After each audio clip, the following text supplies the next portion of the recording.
हा बोला काका. हा स्वप्नील, तू कोल्हापुरात परत आलास का? हो आत्ताच आलोय. जस्ट पोचलो, बॅग ठेवली आणि स्वप्नील, आपण भेटू शकतो का? या व्हाय नॉट. केव्हा भेटायचंय? उद्या सकाळी येऊ ब्रेकफास्टला? नाही नाही आपण आज आत्ता भेटू शकतो का? आत्ता? नाही, मला कल्पना आहे की तू प्रवासात ना आलायस, थकून आलायस, पण हो काका. अहो विमान प्रवासात कसला आला थकवा. पण काही प्रॉब्लेम झालाय का? म्हणजे तुम्ही असे अचानक? तू ये, मग आपण बोलू. ओके, एक 15 मिनिटात पोहोचलो. थँक्स. कमान काका, आलोच मी. सांभाळून ये. या.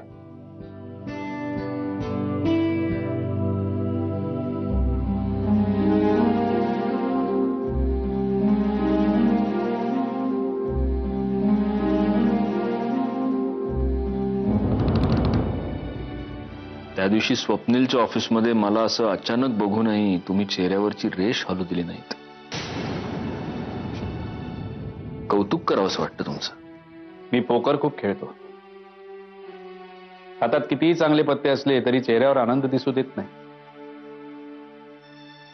पण मला एक गोष्ट कळत नाही, हा सगळा खटाटोप कशासाठी?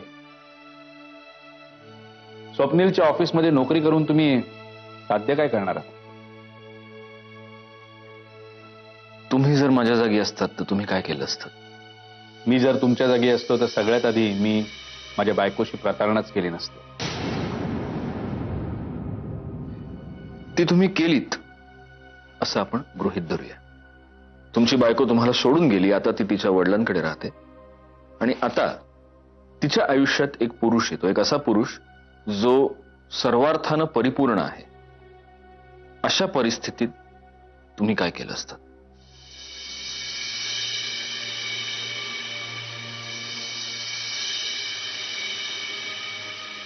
पाहिलं,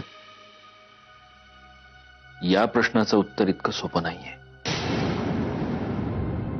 मुळात प्रश्नच इतका कॉम्प्लिकेटेड आहे की या प्रश्नाचं उत्तर सहज सुचत नाही. मग त्यावेळी मला जे सुचलं ते मी केलं, तेच मी करतोय.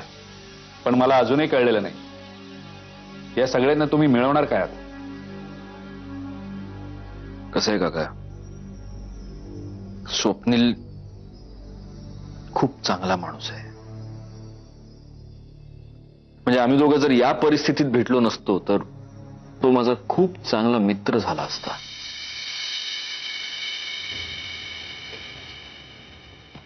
त्याला भिडून नडून त्याच्या अंगावर जाऊन मी काहीच साध्य करू शकणार नाही. आता एवढंच आहे की मला त्याच्या जवळ राहायचंय, शक्य तितक्या जवळ राहायचंय, जेणेकरून मी मंजिरीला त्याच्यापासून लांब ठेवू शकेन. कसं आहे दादा, स्वप्नील आणि मंजिरीचं ते त्यांचं लग्न लावू पाहतायत असंच ना?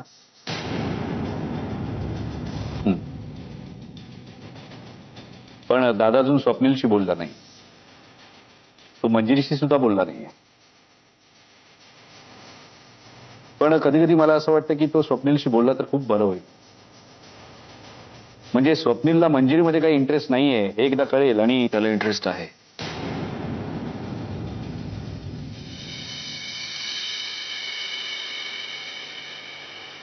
काय? एक माणूस आपल्या बायकोच्या प्रेमात पडलाय आणि तो आपल्यालाच विश्वासात घेऊन हे सगळं सांगतोय. ही सिच्युएशन खूप विनोदी आणि खूप केविलवाणी आहे. माझ्या बाबतीत हे घडलंय. पण मग आता पुढे काय? माहित नाही. फक्त एकच सांगतो काका, माझा जीव गेला तरी मी हे होऊ देणार नाही. मंजिरी सत्यजितचीच आहे. उद्या तिथे देव जरी आला, नो एंट्री.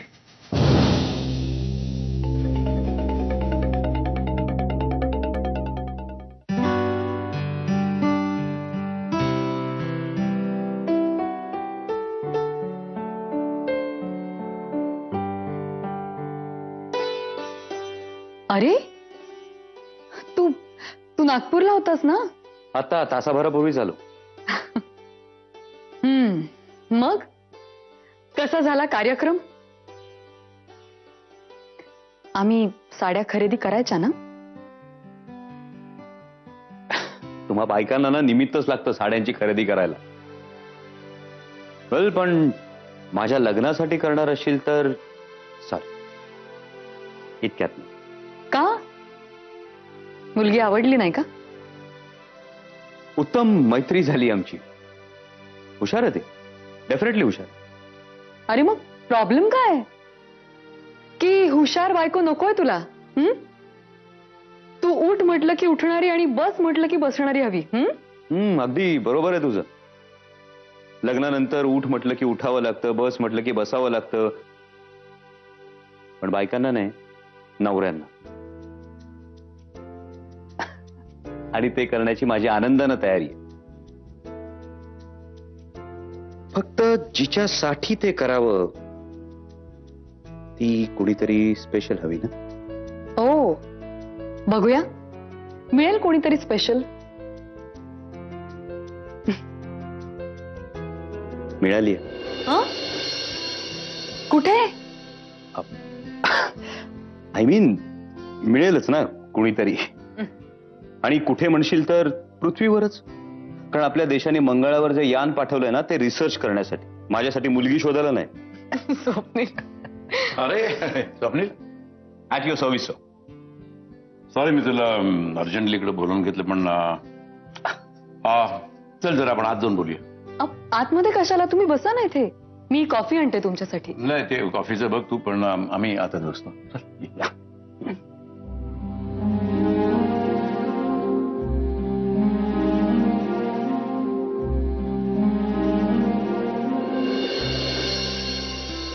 ये बोला काका, काय अजेंडा आपल्या या इमर्जन्सी मीटिंगचा? नाही सॉरी, मी तुला असं तुम्हाला हे सगळं असं बोलण्याची काहीच गरज नाहीये. मला फक्त एवढं सांगा की टेन्शन काय? हे बघ, तुझे आई वडील तुझ्या लग्नाचं बघतायत. हो, हे टेन्शन येतं. तुम्हाला नक्की बाबांनी फोन केला असणार की मी त्या मुलीला लग्नाला नकार दिला म्हणून.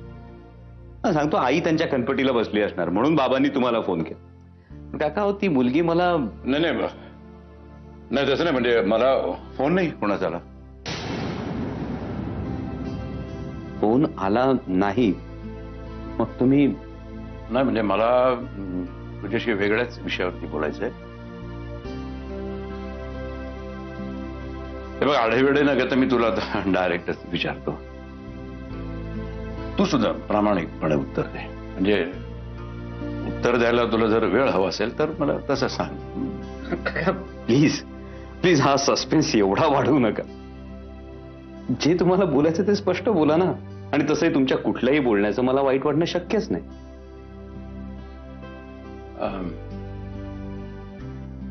तू माझ्या मंजिरीशी लग्न करशील?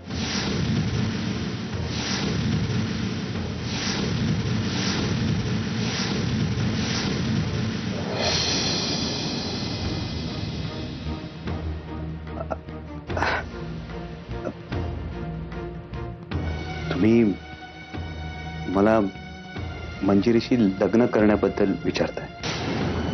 हे बघ, लौकिक अर्थानं मंजिरी एक घटस्फोटित स्त्री आहे. एका मुलीची आई आहे. पण स्वप्नील, माझी मंजिरी लाखात एक अशी आहे. खरंच लाखात एक आहे. ती ज्या घरात जाईल ना त्या घराचा स्वर्ग करेल. म्हणजे त्या नालायक मुधोळकरचा संसार सुद्धा तिने खूप नेटाने केला होता. त्या आरामखोराची भरभराट सुद्धा जी झाली ती माझ्या मनूमुळे झाली. काय की माझी चूक होती. म्हणजे मीच त्या माणसाबरोबर तिचं लग्न लावून दिलं होतं. नाही पण लग्न तरी किती ना, म्हणजे त्याचं उणेपुरे वर्ष, 1.5 वर्षाचं सुद्धा आयुष्य नाहीये त्या लग्नाचं. हे 1.5 वर्ष जर माझ्या मनूच्या आयुष्यातून काढून टाकलं ना, तर मग एखाद्या निर्मळ झऱ्यासारखं आयुष्य आहे माझ्या मुलीचं. आणि आता राहिला प्रश्न शुभ्राचा. पण मातृत्व हा काय मंजिरीचा गुन्हा नाहीये ना. काका एक सेकंद प्लीज प्लीज काही बोलू नका.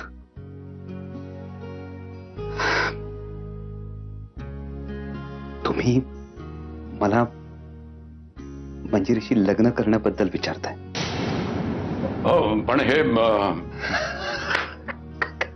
हे म्हणजे कोहिनूर हिऱ्याची स्वप्न बघत झोपणाऱ्या माणसाला आपल्या परसात कोहिनूर सापडण्यासारखं आहे.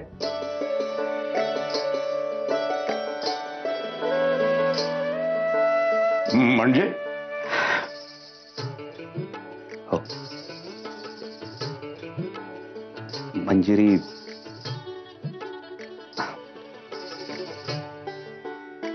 मंजिरी आवडते मला.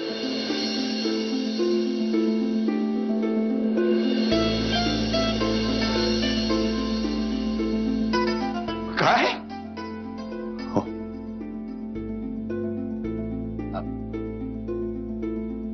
म्हणजे ऍक्च्युली पहिल्या भेटीतलं प्रेम वगैरे असं काही नाहीये.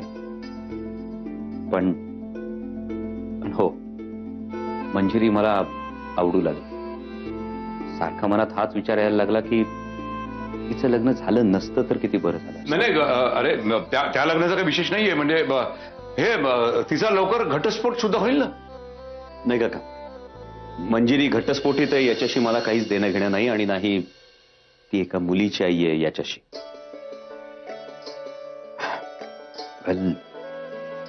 प्रेमाची व्याख्या मला माहित नाही. फक्त एवढंच माहिती आहे, मला मंजिरी बरोबर आयुष्य घालवायला आवडेल. आणि फक्त मंजिरी बरोबरच नाही, शुभ्राच्या आई बरोबर सुद्धा.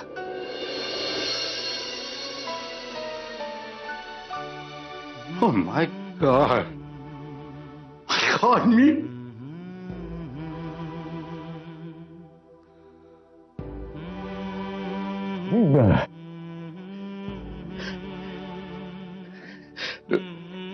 तुला माहिती आहे स्वप्नील, म्हणजे माझ्या डोक्यावरचं किती मोठं ओझ तू उतरवलेस. काका, आणि तुम्हाला माहित नाहीये तुम्ही मला किती मोठं गिफ्ट दिलंय. पण हे आपल्या दोघांचं सिक्रेट आहे. म्हणजे मंजिरीला इतक्यात काही सांगायचं नाही आपण. काय ती अजून हो, मला माहिती आहे काका. आय नो काका की मंजिरी ही काय वस्तू नाहीये ती तुम्ही मला दिली आणि मी तिचा स्वीकार केला. तिला काय वाटतं हे फार महत्वाचं आहे. हे बघ, तुला तिला तुझ्या प्रेमात पाडावं लागेल.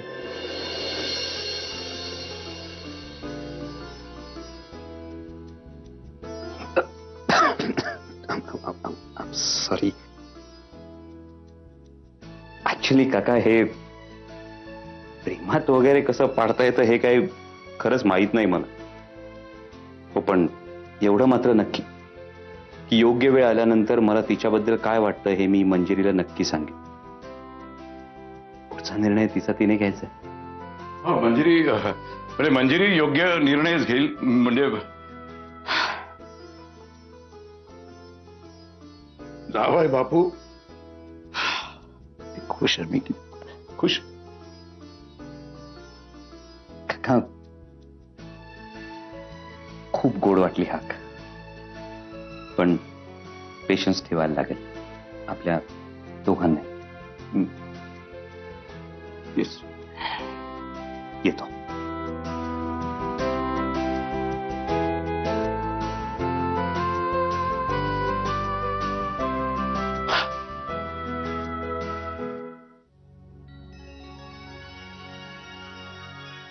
अरे, निघालास? आणि बाबांचं एवढं काय महत्वाचं काम होतं तुझ्याकडे? ते सिक्रेट आमचं. अरे बापरे, हो का? बर. सो मगाशी आपण मुलीबद्दल बोलत होतो. कुठली मुलगी? अरे असं काय करतोस?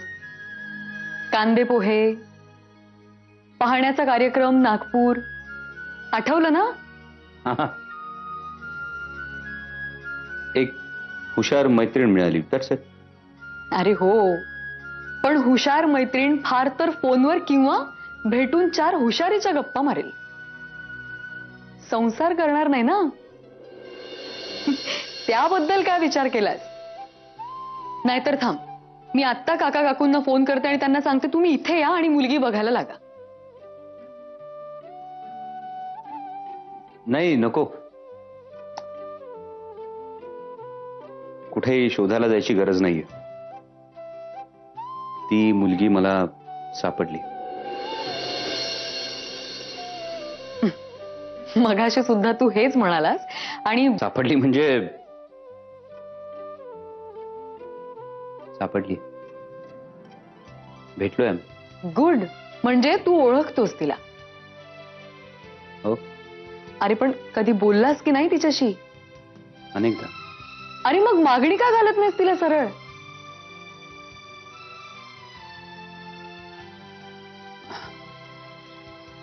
ती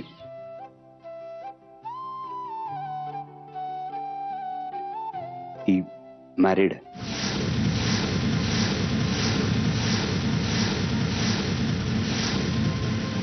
काय?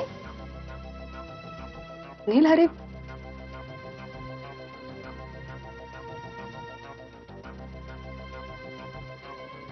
सैफ अली खाननं माझ्या आधी नंबर लावला. सैफ अली? म्हणजे म्हणजे एक मिनिट, तुझं असं म्हणणं आहे की तू ओळखतोस करीना कपूरला? कोण नाही ओळखत? आणि ती तुला ओळखते का असं नाही विचारलंस तू? अरे पण तूच म्हणालास की तुम्ही बोलता एकमेकांशी. स्वप्नात अनेक. स्वप्नील, जा तू घरी जा, खरंच तुला झोपेची खूप गरज आहे. झोप तर हवीच. झोप आली की स्वप्न पडतात आणि स्वप्नात ती येते. बर, मग मी सुद्धा येईन एकदा तुझ्या स्वप्नात. तुझा आणि तुझ्या करीनाचा प्रेमळ संवाद बघायला. You are most welcome. वाट बघतो. स्वप्नील आहे.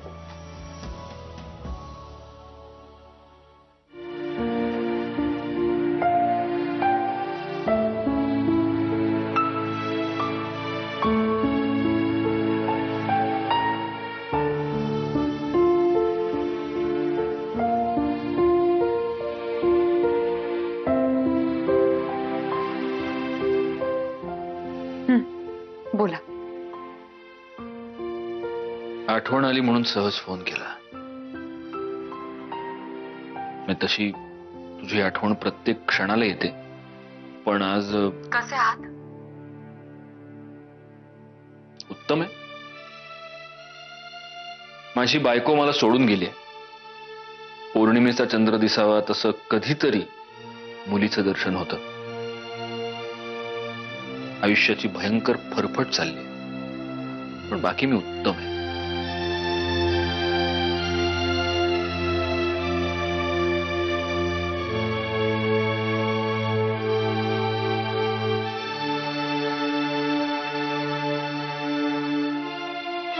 काय झालं? गप्पच झालीस एकदम. काही दरवाजे कायमचे बंद करायचं ठरवलंय मी, त्यामुळे मी गप्पा आहे तेच बरं आहे.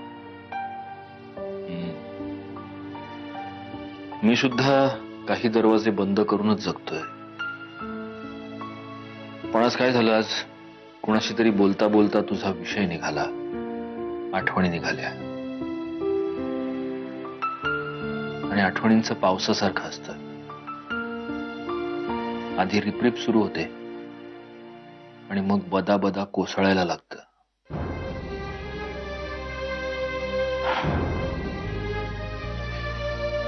एनिवे, तू महत्वाच्या कामात असशील तर मी तुला डिस्टर्ब नाही करत. ठेवतो फोन. ठीक आहे, चालेल. फोन ठेवायची एवढी घाई झाली. अजूनही त्या दिवशीचा राग गेला नाहीये तुझा. कुठल्या दिवसाबद्दल बोलताय तुम्ही? अगं, आता तू परवा नव्हती का घरी आलीस भांडायला? मला राग यावा अशा खूप गोष्टी घडल्यात, अजूनही घडतायत. आणि माझा राग जर मी 24 तास डोक्यावर घेऊन फिरत राहिले ना तर वेळ लागेल मला. एनिवे, तुमच्या प्रश्नाचं उत्तर द्यायचं झालं तर मी रागावले वगैरे नाहीये. तुम्ही म्हणालात मी फोन ठेवतो म्हणून मी म्हटलं चालेल. तुम्हाला बोलायचं असेल तर बोलू शकता तुम्ही, ऐकतेय मी. मंजिरी, आपण ही सगळी भांडणं बाजूला ठेवू. 2 क्षण एकमेकांची नीट गप्पा नाही मारू शकत मित्रांसारखे? नाही, कारण तुम्ही माझे कधीच मित्र नव्हतात. तुम्ही नवरा होतात आणि मी बायको होते. ना तुम्ही माझे मित्र होतात ना मी तुमची मैत्रीण होते. आणि त्यात काय वाईट नाहीये. जेवढाही काळ आपण एकत्र होतो एकमेकांसाठी उत्तम होतो.